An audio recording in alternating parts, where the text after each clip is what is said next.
The first time I met Karen Ridley, she was standing on my front lawn like she owned it. "This is a violation," she snapped, pointing at my mailbox with a clipboard in her hand and a smug tilt to her chin. "It doesn't meet HOA standards for the neighborhood." I blinked. "What HOA?" she scoffed like I'd asked her if the sky was blue. "The Willow Bend Homeowners Association. You're required to join." I leaned on my fence post and crossed my arms. "I'm not in Willow Bend. This house is on Maple Ridge, whole separate subdivision." Karen's eyes narrowed. "That's what the previous owner claimed too, but we recently expanded jurisdiction." "Let me stop you right there," I said, pulling out a manila folder from behind the porch column. "I've got the original plat map, county records, and a letter from the zoning office confirming I'm not under your HOA. So no, I'm not joining, and I'm not changing my mailbox." Karen's face twitched. She wasn't used to being told no. "I'll give you until Friday," she snapped, spinning on her heel and storming back to her golf cart. "Then we'll handle this the proper way." I thought that was the end of it. It wasn't. Friday came, and I was having coffee on the porch when 2 police cruisers pulled up outside my house. I set down my mug just as 3 officers stepped out. "Are you Xavier Jensen?" one of them asked. "Yeah, what's this about?" "We got a call from the Willow Bend HOA. They said you were trespassing and refusing to leave the property." I blinked. "I live here." Karen came bustling out of nowhere like she'd been waiting behind a bush. "Officers, that's him. He's refusing to comply with HOA directives. His presence is disruptive to the neighborhood." The officer gave her a look. "Ma'am, this isn't an HOA enforcement issue." "You said he was trespassing." "He is. This property belongs to the association now. We voted to annex it." I laughed. "You can't just vote to steal someone's house, Karen." She turned red. The officers exchanged glances. I walked to the porch and grabbed my folder again. "Here's documentation from the county and the zoning board. My address is outside of their jurisdiction. I've already filed a formal complaint. She's harassing me." One of the officers took the papers, skimmed them, then looked at Karen. "Ma'am, you can't call emergency services for HOA disputes. That's not a criminal matter." "But if you do this again," the officer cut her off, "you could be charged with filing a false report." Karen's mouth opened and closed like a fish. "Have a good day," the officer said to me, then turned and walked back to the cruiser. Karen stomped off without another word, but I knew this wasn't over, and I was right. Sunday morning started with the sound of a drone buzzing low over my backyard. I stepped out in my slippers, coffee in one hand, binoculars in the other. The little machine hovered just over my fence line, its camera lens pointed dead at the patio. I tracked its flight path as it zipped back toward Willow Bend and landed neatly in the backyard of 423 Juniper Lane, Karen's house. By noon, I'd installed a motion-activated camera on the back fence. I wasn't about to let her build a case out of cherry-picked drone footage. I also forwarded the incident to the FAA's drone complaint system, just in case she got clever again. Monday, I came home from work to find a neon orange sticker slapped across my front door. Notice of non-compliance, non-member violation. I peeled it off carefully, photographed it, and opened my mailbox. Inside were 2 more letters. One was a fabricated final warning citing made-up bylaws and threatening a lien. The other was an invitation to a mandatory compliance hearing, whatever that was supposed to mean. I called the county clerk the next morning. "They can't file liens on properties outside their jurisdiction," she said, after reviewing the parcel number. "And they definitely can't hold a hearing involving you." I asked if they could do anything about the notice. "Not directly," she replied. "But if they're impersonating a legal authority, that's a criminal issue. Document everything. I'll notify the sheriff's office." Wednesday, a man in a cheap navy suit rang my doorbell. "Mr. Jensen," he asked, already reaching for a roll of blueprints. "I'm with Maple Ridge Compliance Committee. We're here to inspect your landscaping before the annexation is finalized." I stared at him. "There is no annexation," he blinked. "I was told this was already voted on." I stepped onto the porch and held up my phone. "You're trespassing. I'm recording this." "State your full name and the organization you're claiming to represent." He hesitated. Greg Withers. I'm a contractor. They hired me to do inspections." "Who's they?" He looked at his shoes. "Willow Bend HOA. Did they tell you my property was legally part of their jurisdiction?" "Well, yeah." I pointed at the edge of my driveway. "You can leave now, or I can call the sheriff. Your choice." He didn't argue, just gathered his things and left, muttering something about not being paid enough for this. That night, I filed a report with the sheriff's department. Apparently, I wasn't the only one. 2 other homeowners on the east side of Maple Ridge reported similar visits. One even had her backyard gate opened without permission. The department launched a formal inquiry. Thursday morning, I got a call from Detective Lena Harlow. "Mr. Jensen, I've been assigned to investigate a number of complaints involving the Willow Bend HOA. Would you be willing to meet and provide documentation?" I agreed immediately. We met that afternoon at the precinct. I handed over printouts of the zoning maps, the drone footage, the fake notice, and the letter threatening a lien. She skimmed through the papers, her expression hardening with each page. "They forged this," she said, pointing to the letterhead on the compliance notice.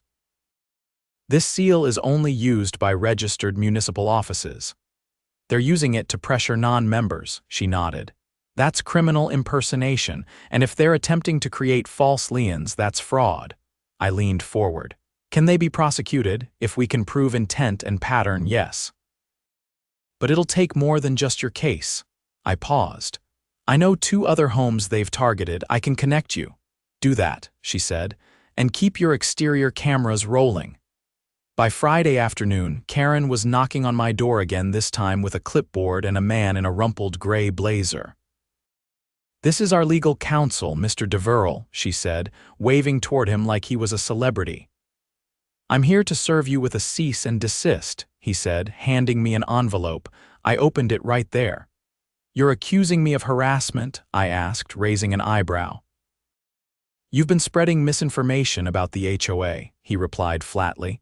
"It's damaging our reputation." I held up my phone again. "Say that clearly. I'm sending this to Detective Harlow." Deverell froze. Karen's eyes darted to the street. "You've been reported for impersonating government officials, issuing fraudulent notices, and trespassing with surveillance equipment," I said. "You want to escalate this? Be my guest." Deverell muttered something about needing to review new developments and practically dragged Karen away. She protested the whole way down the walk. That weekend, things escalated fast. Multiple Maple Ridge residents received similar compliance letters, all featuring the fake seal. One family had their trash bins tagged with stickers reading "Unauthorized placement," a rule that didn't exist in either neighborhood. Detective Harlow organized a town hall meeting at the community center Tuesday night. It was packed.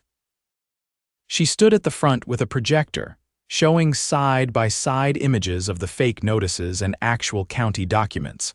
Her voice was calm but firm. "What the Willow Bend HOA has done is not only unethical, it's criminal. They've impersonated county departments, fabricated jurisdictional authority, and initiated fraudulent claims against private citizens." Gasps and murmurs filled the room. A man from the back stood up. "Can we press charges? If you received any false notices, trespassing visits, or drone surveillance, yes," Harlow said. "File a report. We're building a case." I stepped forward next. "I've got footage, documents, audio recordings, and 3 witnesses," I said. "They tried to forcibly annex my home and used threats when I refused." More residents came forward. Some had been too intimidated to speak up until now. A retired schoolteacher described how Karen told her at a grocery store that non-compliant homes would lose access to shared roads. A young couple revealed that they'd paid over $500 in pre-annexation dues after repeated threats. By the end of the meeting, over 20 people had signed statements. Detective Harlow collected every one. The sheriff's department moved fast after that. They executed a search warrant at the Willow Bend HOA office, really just a converted pool house. Inside, they found pre-printed notices, fake zoning maps, and a spreadsheet labeled expansion compliance targets. Karen was arrested the next morning at her home. So was DeVerl. Turns out he wasn't even a licensed attorney. Just a disgraced paralegal trying to build his own practice. The local news picked up the story within hours. The headline read, "Fake HOA expansion scandal rocks Willow Bend, residents fight back against fraud." I watched the segment from my living room, sipping coffee from the same mug I had the day the drone first appeared. One of the reporters interviewed a woman I'd never met before. She lived on the far end of Maple Ridge. "They went after the wrong guy," she said with a grin.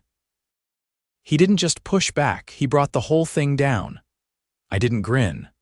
I just nodded and walked outside to take the notice of non-compliance sticker out of the evidence folder. Then I lit the grill. It was going to be a good dinner. The criminal charges against Karen Ridley and her fake legal counsel had just started to circulate when I got a call from a name I hadn't seen in years. Samuel Reyes. He'd been 2 years ahead of me in high school, now a deputy district attorney for the county. "I saw your name in the HOA fraud case," he said. "I'm overseeing the prosecution." I leaned back in my truck, parked outside the feed store. "Didn't expect to get a call from someone I used to cheat off in chemistry," he chuckled. "You passed, didn't you? Barely." "Well, now you're passing out subpoenas, apparently. I need you to come in next week. There's more going on here than just fake notices and unauthorized surveillance. We pulled their financials." That got my attention. When I walked into his office Monday morning, Samuel didn't look like the kid who used to wear a hoodie to class and eat cereal from a paper cup. He wore a gray suit, sleeves rolled up, and his desk was covered in printouts, transaction records, and scanned receipts. "You're not going to believe what we found," he said, spinning a monitor toward me. "See this?" A spreadsheet filled the screen, littered with vendor names, payment entries, and line items labeled things like community development reserve and legal compliance fees. "What am I looking at?" I asked. "Over $70,000 in misappropriated funds," he said. "They were collecting dues from Willow Bend residents and funneling it into fake shell companies." "Let me guess," I said. "Those companies don't actually exist, couple do." Karen had one registered under her brother's name, another under a vacant lot in a different county. Her so-called legal counsel was siphoning 5% off every legal services retainer without ever filing a single case. I shook my head. "And they still had time to harass people outside their neighborhood?" Samuel leaned forward. "They were running out of money." "The annexation was a last-ditch scheme to expand their dues base. You refusing to join made their whole plan unravel." He handed me a folder. "We're filing charges for mail fraud, embezzlement, impersonation of government officials, and unlawful surveillance. You'll be called as a material witness. We also need your original footage and documents for evidence." "Done," I said. "But I've got something else." A neighbor installed a trail cam after someone messed with their backyard gate.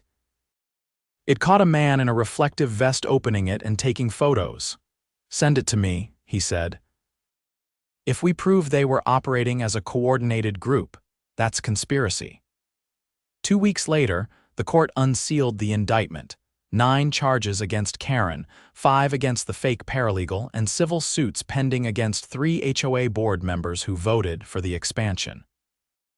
The residents of Maple Ridge were safe from annexation, but Willow Bend was in chaos. I kept to myself until the day a woman named Lorraine knocked on my door. She had short, silver hair, sharp eyes, and held a folded newspaper under her arm. "You're Jensen, right?" she asked. "That's me. I'm the interim president of the Willow Bend HOA. We're dissolving the current board. You caused quite the shake-up." I stepped onto the porch. "I didn't mean to shake anything, just didn't want to get dragged into their circus." "We're grateful you pushed back," she said. "But there's something else. We found a storage unit rented under the HOA's name. It's filled with documents that shouldn't exist. I frowned. Like what? Applications to purchase land outside Willow Bend, including lots that were never for sale. Some with forged signatures from property owners. Yours was on top. I stared at her. You're saying they tried to buy my land using forged documents, not just yours. 7 properties in Maple Ridge. They had a plan to present the purchases as legitimate and then file with the county to rezone the parcels into Willow Bend jurisdiction. Except they didn't own them. Exactly. I ran a hand over my jaw. That's not just fraud, that's attempted property theft. She nodded grimly. We're handing the documents to the DA this week. The next time I saw Samuel, he was standing outside the courthouse, giving a press statement. I caught the tail end of it as I approached. These individuals didn't just bend the rules, he said. They built a whole system designed to deceive neighbors, manipulate authority, and steal property under the guise of community governance.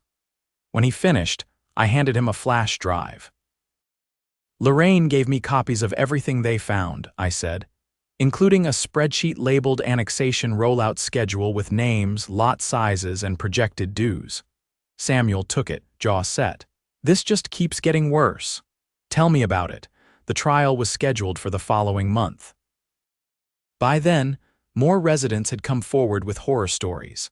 Fines for parked cars that never existed, threats of foreclosure, even a disabled veteran who'd been told his wheelchair ramp violated visual harmony standards. One night, after testifying in a pre-trial hearing, I walked out of the courthouse and found a note under my windshield wiper. It read, "You don't know who you're dealing with, stop now."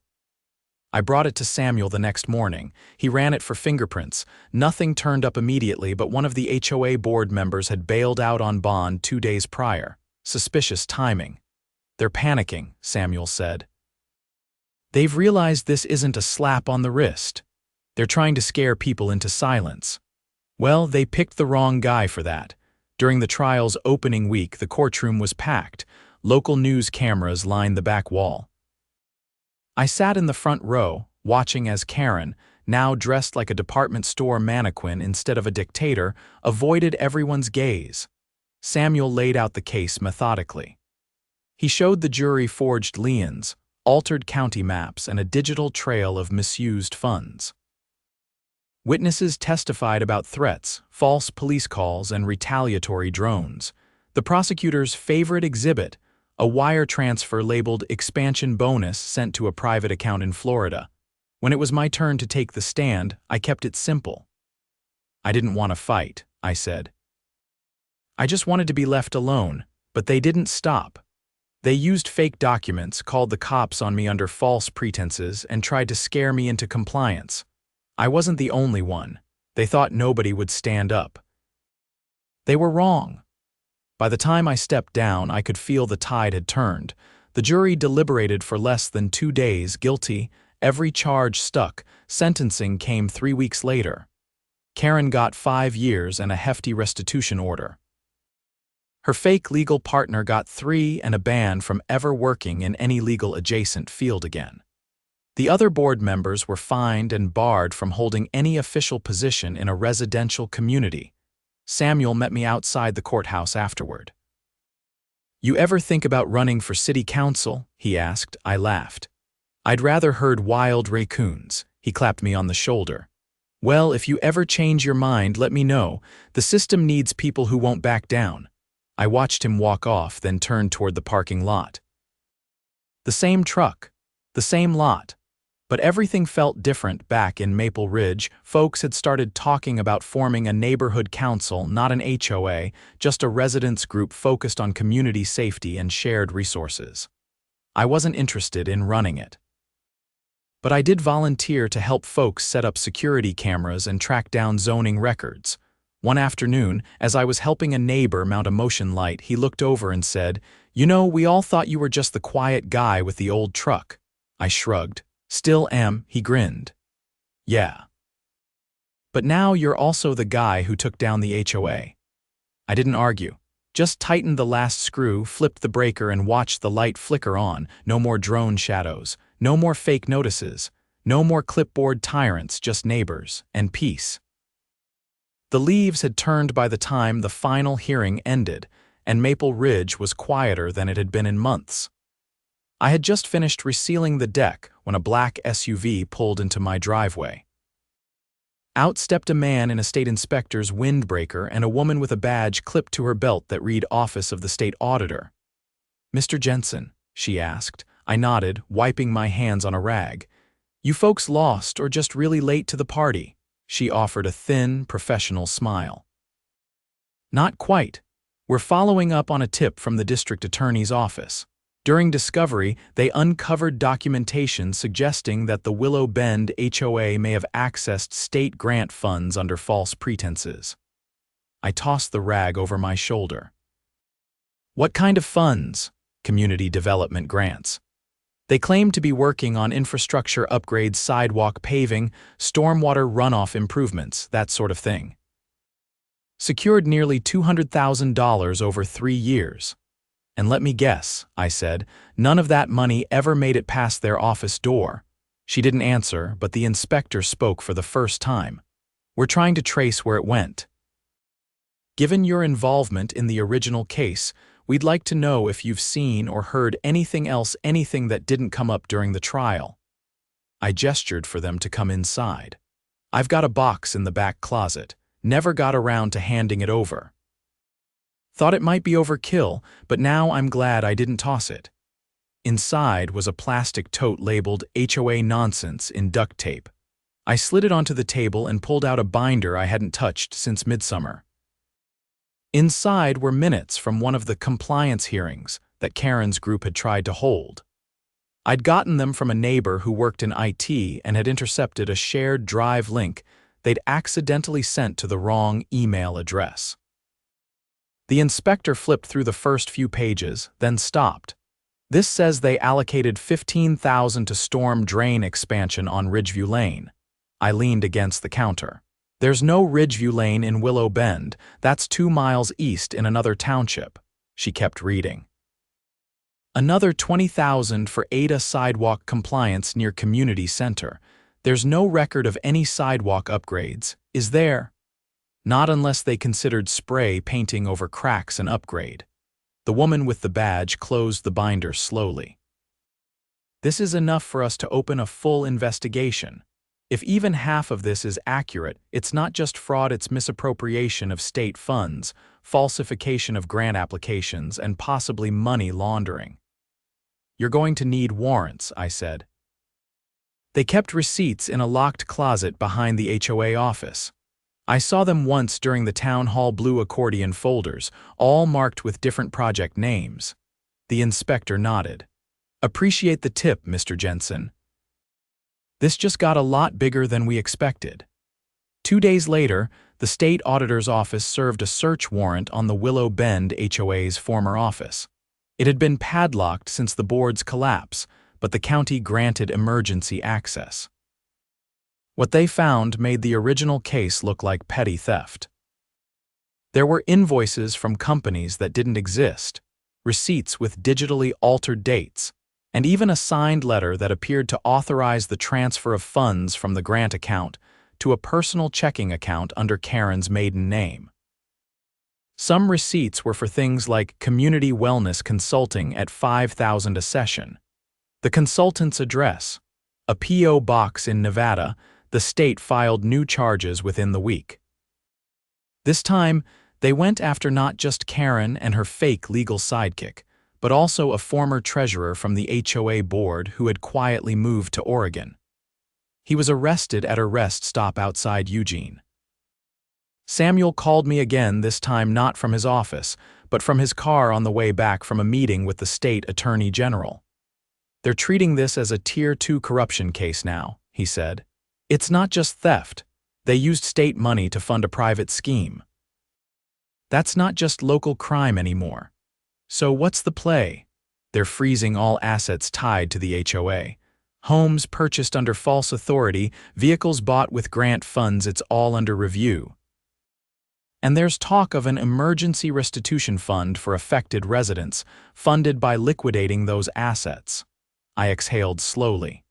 That include the fake annexation paperwork, every bit of it. Your case was the thread that unraveled the whole sweater. The trial for the new charges began that December.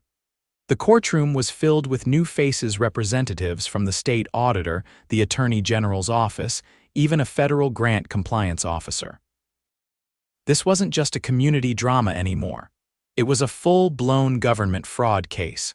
Karen's attorney, this one real but visibly uncomfortable, argued that she had been misled by her board members, but the paper trail said otherwise. Emails with her digital signature showed she had personally approved every grant application, every fund transfer, and every falsified invoice. At one point during the proceedings, the prosecution played a recorded phone call between Karen and the fake paralegal. The audio, pulled from a seized computer, featured her voice clearly. "If we can get just 5 more properties under the new jurisdiction, we can apply for the second grant cycle. No one's going to check the zoning maps if the paperwork looks official." The courtroom went silent. Karen didn't look up for the rest of the day. By the end of the trial, the jury had no doubts, guilty on all counts. The judge sentenced her to 8 years in state prison with no chance of parole for at least 6. The others involved received varying sentences, some probation with heavy fines, others multiple years for their roles in the scheme. But the real victory came after the sentencing. The state announced a new oversight policy requiring all HOAs that apply for public funds to undergo annual third-party audits. They also launched a hotline for homeowners to report abuse of authority by HOA boards. The first call logged. Someone in a different county reporting a board trying to charge fines for having a flagpole. Back in Maple Ridge, things were different. We didn't hold any elections or start a new board, but neighbors began working together in a way they hadn't before. A retired contractor helped repair fences. A nurse down the block organized CPR training. The veteran with the wheelchair ramp started a neighborhood watch group. One afternoon, I came home to find a small plaque nailed to the base of my mailbox. It was made of wood, carved by hand, and sealed with weatherproof resin. It read, "Here lives the reason we're free to say no." I didn't know who had made it. No one ever took credit, but it stayed there and no one touched it. A few weeks later, I got a letter not from the HOA, not from the county, but from a young woman in high school doing a civics project. She'd read about the case in the local paper and asked if I'd be willing to talk about how communities can stand up for themselves. I wrote back, "Start with the truth. End with it too. Everything between should be made of proof, patience, and people who don't scare easy." Then I folded the letter, sealed it, and walked it down to the post office. The clerk behind the counter gave me a nod as he stamped the envelope. Still waiting on the next HOA to try something, I smiled. "Nah, I think they got the message," and they had. Because from that day forward, no one in Maple Ridge ever answered to a clipboard again.